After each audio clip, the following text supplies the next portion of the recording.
আমরা তো একটা সত্যিকারের নিরপেক্ষ তদন্ত এগুলা দেখতে চাই যে জুলাইতে কারা মানুষ খুন করেছে। সেনাবাহিনী খুন করেছে, কিন্তু সেনাবাহিনী তো জঙ্গিদের হয়ে খুন করেছে। সেনাবাহিনী তো জঙ্গিদের পক্ষে আগেই চলে গেছে। হারুন ইজহারের একটা ভিডিও আমার এক ছোট ভাই আজকে পাঠালো। সেখানে হারুন ইজহার বলছে যে সেনাবাহিনীর ফোন এসছে যে সেনাবাহিনী অলরেডি সরকার পতনের সিদ্ধান্ত নিয়েছে। জুলাই ষড়যন্ত্র স্পেশাল এপিসোড 6-এ আজকে আলোচনা করব জনসমর্থন থাকা সত্ত্বেও জুলাই কেন গণ অভ্যুত্থান বা বিপ্লব নয়। এই আলোচনাটা অত্যন্ত গুরুত্বপূর্ণ।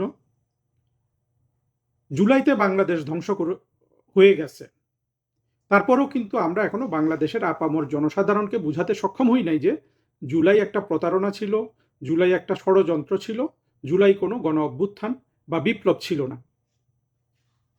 বন্ধুরা দেখুন, আমি আপনাদের আমার এই চ্যানেল সাবস্ক্রাইব করতে ইত্যাদি প্রতিদিন বলি না, মাঝে মাঝে বলি। বাট আমি মনে করি আমি যদি যুক্তির নির্ভর কথা বলি, যদি গুরুত্বপূর্ণ কথা বলি, তাহলে মানুষ আমার এই দুর্বল পরিবেশনা সত্ত্বেও সঠিকটা বুঝতে পারবে এবং একসময় সেটা শুনবে এবং সাবস্ক্রাইব করবে। আমি খুবই আত্মবিশ্বাসী। তবু আমি বলবো যে আপনারা এই জুলাই এপিসোডগুলো শুনবেন, কারণ জুলাইতে যা যা অপরাধ হয়েছে সেগুলো মানুষের মনে প্রতিষ্ঠিত করা খুবই প্রয়োজন। এবং সেই লক্ষ্যে কিন্তু প্রতিদিন আমি জুলাইয়ের উপর একটা করে এপিসোড করছি। এবং 2 বছর কিন্তু পার হয়ে গেছে, এখনো কিন্তু জুলাই নিয়ে মানুষের মনে যে ইলুশন আছে সেটা কাটে নাই। সেটা কাটিয়ে আমাদেরকে দিতে হবে। প্রথম প্রশ্ন হলো যে জুলাইতে কি জনসমর্থন ছিল? অবশ্যই জনসমর্থন ছিল, কিন্তু এই জনসমর্থনে একটা শুভঙ্করের ফাঁকিও আছে। আপনি কিন্তু সংখ্যা দিয়েই, আপনি সাধারণ তথ্য দিয়েই আপনি প্রমাণ করতে পারবেন জুলাইতে কিভাবে জনসমর্থন ছিল। এবং এই জনসমর্থন থাকারও মূল কারণ কিন্তু বাংলাদেশের মুক্তিযুদ্ধের ভিত্তিতে বাংলাদেশ দ্বিধাবিভক্ত হয়ে থাকা, এই 2 ভাগ বাংলাদেশকে 1 ভাগ করতে না পারা। এই 2 ভাগের মধ্যে কে আছে? বড় শরিক বিএনপি। বিএনপির জনসমর্থন 30%, 35%, এটা তো সবাই মেনে নিয়েছি আমরা। এটা উঠানামা করে। তাহলে এই লোকগুলা জুলাইয়ের পক্ষে, এর কাউকে তো আপনি জুলাইয়ের বিপক্ষে আনতে পারবেন না। জামাত জুলাইয়ের পক্ষে, আর আওয়ামী লীগের জানার বা অজানায় যত হেফাজত ইত্যাদি গড়ে উঠেছে সবাই জুলাইয়ের পক্ষে। ফলে জুলাইয়ের জনসমর্থন আসলে বিষয়টা এমন নয় যে এই আন্দোলনে লোকজন ঝাঁপিয়ে পড়েছে। আওয়ামী লীগের বিপক্ষে যে কোনো আন্দোলনেই আপনি বাংলাদেশে 50 ভাগ মানুষকে পাবেন। যে কোনো আন্দোলনে আওয়ামী লীগ যদি দেশটাকে সোনা দিয়ে মুড়িয়েও দেয়, আপনি যতদিন মুক্তিযুদ্ধের বিপক্ষের শক্তিকে বিনাশ না করবেন এই বাংলাদেশ থেকে, ততদিন আপনি আওয়ামী লীগের বিরুদ্ধে 50% জনগণকে এমনি মুক্ত পেয়ে যাচ্ছেন। কিচ্ছু করতে হবে না। আওয়ামী লীগ মনে করেন যে আরো 10 বছর ক্ষমতায় থাকতো প্রধানমন্ত্রী শেখ হাসিনা, বাংলাদেশকে একেবারে আপনার সব সমস্যা বাংলাদেশের সমাধান করে দিয়েছে। কিন্তু যেইভাবে স্বাধীনতা বিরোধীরা বাংলাদেশে বেড়ে উঠছিল এবং তাদেরকে ঠেকানোর যে আওয়ামী লীগের কোনো পরিকল্পনা ছিল না, সেই অবস্থাটা যদি আপনার চলমান থাকতো, আওয়ামী লীগের কোনো ভালো গুণ, কোনো ভালো কর্ম দেশকে একেবারে আপনার সব সমস্যা দূর করে দিলেও, সকল মানুষের সব ধরনের সুখের ব্যবস্থা করলেও অটোমেটিক আপনি কিন্তু 50 ভাগ জনগণকে আওয়ামী লীগের বিরুদ্ধে রাস্তায় নামাতে পারবেন। আবার কিন্তু আওয়ামী লীগের পক্ষে আপনি কখনো 50 ভাগ মানুষকে রাস্তায় সেভাবে নামাতে পারবেন না। আওয়ামী লীগের জন্য কাজটা অনেক কঠিন। কারণ হলো আওয়ামী লীগের মধ্যে মুক্তিযুদ্ধের চেতনা লালন করার সেই ধরনের আপনার প্রেরণা বলুন কিংবা প্রজ্ঞা বলুন, যোগ্যতা বলুন, সেটা কিন্তু গড়ে ওঠে নাই। আবার অন্যদিকে মুক্তিযুদ্ধ বিরোধীদের কোনো চেতনা কিচ্ছু লাগে না। এরা যে বাংলাদেশকে ঘৃণা করে, এরা যে পাকিস্তানকে ভালোবাসে, এরা যে বাংলাদেশকে যেই কোনোভাবে হোক, বাংলাদেশে হয় পাকিস্তান পন্থা চালু করতে হবে, না হলে পাকিস্তানের সাথে আপনার ফেডারেশন করতে হবে বা কিছু একটা, অর্থাৎ ভারত বিরোধী, হিন্দু বিরোধী এবং মুক্তিযুদ্ধ বিরোধী, এই আবেগগুলোকে কাজে লাগিয়ে যে কোনো সময় আওয়ামী লীগের বিরুদ্ধে 50 ভাগ মানুষকে নামিয়ে দেওয়া সম্ভব। কিন্তু আওয়ামী লীগের পক্ষে কখনো 50 ভাগ মানুষকে নামানো সম্ভব নয়। আওয়ামী লীগের বিরুদ্ধে 50 ভাগ নামাতে হলে আওয়ামী লীগ বিরোধী যারা আছে তাদের কোনো ভালো কাজ করার দরকার নেই। ঐতিহাসিকভাবে তারা যে ঘৃণা বাংলাদেশে প্রডিউস করে সাফল্য পেয়েছে সেটাই যথেষ্ট।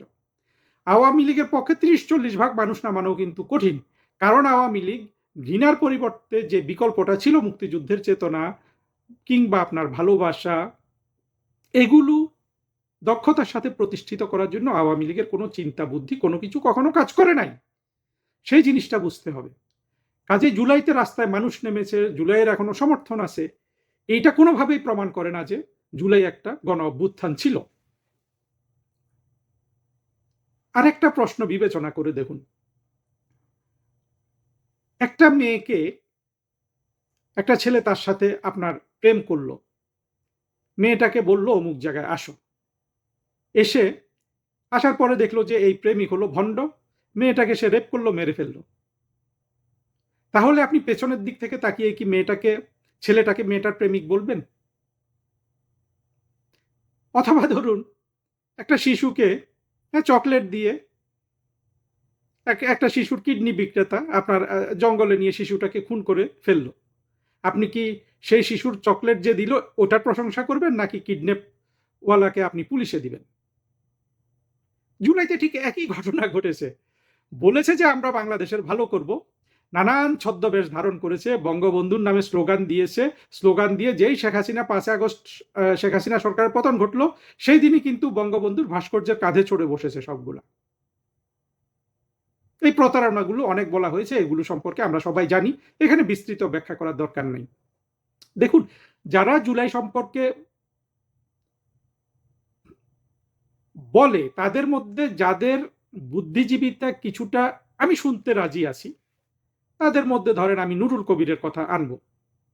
অন্তত নুরুল কবিরের মধ্যে এতটুকু সচেতনতা দেখা যাচ্ছে, এই জুলাই উত্থানের পতনের পর বাংলাদেশে কিন্তু কেউ বসবাস করতে পারবে না জুলাই উত্থানকারী সেই বুদ্ধিজীবীরা, সেই সলিমুল্লাহ বলুন, ফরহাদ মজার বলুন, ওরা এটা ধরেই নিয়েছে যে ওরা এই আরেক বাংলাদেশ, এই জুলাই জঙ্গিদের পতন এবং জুলাই উত্থানের পতনের পর সেই বাংলাদেশ আর ওদের থাকবে না। এরা ধরে নেওয়াতেও কিন্তু এদের প্রচারণা এতটাই কঠোর, অর্থাৎ পুরো জুলাই তো পুরো বাংলাদেশের বুদ্ধিজীবী শ্রেণীকে গ্রাস করেছে। বুদ্ধিজীবী মানেই হলো জঙ্গি গোষ্ঠীর পৃষ্ঠপোষকতা। সত্যিকারের মুক্ত বুদ্ধির বা উদার বুদ্ধিজীবী তো বাংলাদেশে আওয়ামী লীগ তৈরি করে নাই, আওয়ামী লীগকে তো সেই দোষ দিতেই হবে। বিপরীতটা কিন্তু জামাত সঠিকভাবে তৈরি করেছে, যেগুলো মুক্তিযুদ্ধের পক্ষে কথা বলতো সেগুলাকেও মুক্তিযুদ্ধের পক্ষে ধরে রাখার প্রয়োজনীয়তা আওয়ামী লীগ বোধ করে নাই। যেমন সলিমুল্লাহ খান, পয়সা দিয়ে কিনা যায় বা যে সুনাম দিয়ে কিনা যায়, কিংবা আপনার জনপ্রিয়তা ধার দিয়ে কেনা যায়, সেইভাবে কিনে ফেলেছে সলিমুল্লাহ সহ সবাইকে। আপনি আমাকে একটা অ্যাক্টিভিটিস দেখান তো আওয়ামী লীগের, সেটা আওয়ামী লীগ করেছে? করে নাই তো। আওয়ামী লীগকে তো তার খেসারত দিতে হয়েছে জুলাইতে, কিন্তু সেই সাথে তো বাংলাদেশও খেসারতটা দিল। যাক, মূল প্রসঙ্গে ফিরে আসি। একমাত্র নুরুল কবিরের মধ্যে আমার কাছে মনে হয় যে তার একটা সচেতনতা আছে যে জুলাইয়ের পতন হলেও, মানে জুলাইয়ের পতন বলতে শেখ হাসিনার পতন না, জুলাইয়ে যারা উত্থিত হয়েছে তাদের পতনের পরেও যে বাংলাদেশে বসবাস করতে হবে, এই সচেতনতাটুকু আমি নুরুল কবিরের মধ্যে দেখি। সেই নিয়ে বিনিয়ে অনেক কথা বলে। জুলাইয়ের যে জুলাই যেসব আসলে তো প্রতারণা করেছে, কিন্তু নুরুল কবিরা এগুলাকে এখনো জন আকাঙ্ক্ষা হিসাবে দেখে, যে সেগুলা বাস্তবায়ন হয় নাই, এইরকম একটা হতাশা নুরুল কবিরের মধ্যেও আছে। কিন্তু এই নুরুল কবিরও দেখবেন একবারও এখন পর্যন্ত তার মুখে শুনলাম না যে আমেরিকান ডলারগুলো আসলো, যেইটা আমেরিকার প্রেসিডেন্ট পর্যন্ত সাক্ষী দিল, সারা বিশ্ব জানলো, আজ পর্যন্ত নুরুল কবির এই কথাটা তার মুখে একবার আনে নাই। বোঝেন এরা কত কত মানে এদের চাতুর্য কত উঁচু মানের এবং অসততা কত উঁচু মানের। এই যে আপনার স্নাইপারের কথা শুনছি, স্নাইপার তো এখন ওই যে যেই কি চিফ প্রসিকিউটর যে বিএনপি যেটাকে নিয়োগ করেছে, সে অন্তত স্বীকার করেছে যে স্নাইপার ছিল। এখন সে বলছে যে এটা আওয়ামী লীগ সন্ত্রাসীরা স্নাইপার ইউজ করেছে। প্রমাণ করে দেখিয়ে দে, তাই না? আমরা তো একটা সত্যিকারের নিরপেক্ষ তদন্ত এগুলা দেখতে চাই, যে জুলাইতে কারা মানুষ খুন করেছে, পুলিশ ছাড়া আর কারা কারা মানুষ খুন করেছে। সেনাবাহিনী খুন করেছে, কিন্তু সেনাবাহিনী তো জঙ্গিদের হয়ে খুন করেছে, সেনাবাহিনী তো জঙ্গিদের পক্ষে আগেই চলে গেছে। হারুন ইজহারের একটা ভিডিও আমার এক ছোট ভাই আজকে পাঠালো, সেখানে হারুন ইজহার বলছে যে সেনাবাহিনীর ফোন এসছে যে সেনাবাহিনী অলরেডি সরকার পতনের সিদ্ধান্ত নিয়ে নিয়েছে। এগুলো ভালো করে আমাদেরকে লজ্জিত করো তোমরা, প্রমাণ করে দিয়ে স্নাইপার কারা ইউজ করেছে সেই দিকে কিন্তু ওরা যাবে না। দেখবেন এগুলো নিয়ে তালবাহান। এই নুরুল কবিরের পেপারে নাকি উঠছে যে সেনা এই স্নাইপার পুলিশের ছিল, এটা সেটা, এগুলো তো বাংলাদেশের সব সব পত্রিকা এই খবর করলো না কেন? আসল কথা হলো যে এই জিনিসগুলো ওরা বললে তো আসলে ওদের মুখ থাকবে না। নুরুল কবির যদি এই যে ট্রাম্প সাহেব যে ডলারের হিসাব দিলেন সেটার কথা বলে, স্নাইপারের কথা বলে, নুরুল কবিরের কি আসলে আর কোনো কথা বলার জায়গা থাকে? থাকে না। আমি নুরুল কবিরের নামটা আনছি কারণ আমি মনে করি যে এখন পর্যন্ত এই লোকটা মানে ওই সচেতনতা নিয়ে এগুচ্ছে যে এই জুলাইয়ে যাদের উত্থান হয়েছে তাদের পতনের পরেও বাংলাদেশে নুরুল কবিরকে থাকতে হবে। আর সলিমুল্লাহ থেকে বাকিরা কিন্তু ধরে নিয়েছে আমরা তো থাকতেই পারবো না। ফলে জুলাইয়ের পক্ষে যা বলার আমরা বলে যাই। যাই হোক, এই কথাগুলো বলার উদ্দেশ্য একটাই যে জনগণ রাস্তায় নেমেছে। হ্যাঁ, নেমেছে, আমরা দেখেছি। এটা তো কেউ অস্বীকার করবে না রে ভাই।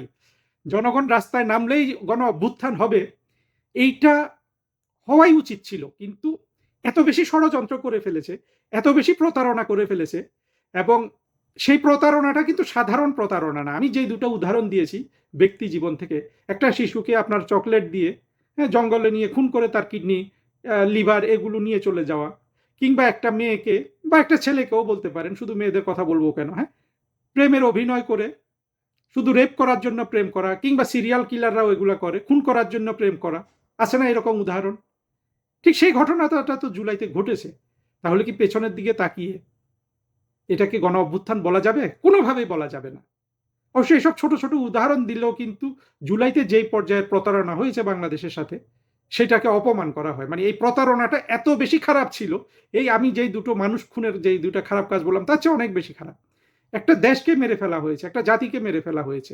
বাংলাদেশের মুক্তিযুদ্ধের যা কিছু অর্জন, সেটাকে ধ্বংস করে ফেলা হয়েছে বা ধ্বংস করার অ্যাটেম্প্ট নেয়া হয়েছে।